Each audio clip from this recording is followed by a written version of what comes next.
Tired of wondering if the person signing your important documents is actually who they say they are? Then let's boost your Docusign game with foolproof ID verification in just 90 seconds. First, log into your Docusign account and navigate to the admin section, which is typically found under your profile settings. Then, select Identity Verification to explore the options available. One popular method is knowledge-based authentication, or KBA. This challenges signers with questions based on public records, like previous addresses or loan amounts, adding a layer of security only they should know the answers to.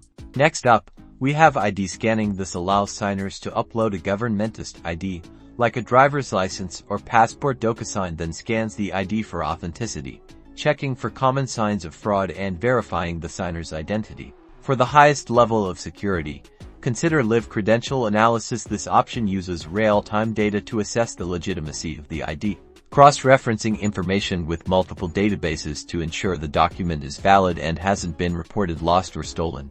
Now, to apply your chosen method, navigate to either your template settings or within a specific document you are about to send for signature. Here, you can specify which type of ID verification you want to use for each recipient. By implementing these ID verification methods, you're not only enhancing security and compliance but also minimizing the risk of fraudulent activity and guaranteeing the legitimacy of every signature. So, go ahead, add that extra layer of protection to your Docusign workflows, giving yourself and your recipients peace of mind with every signature.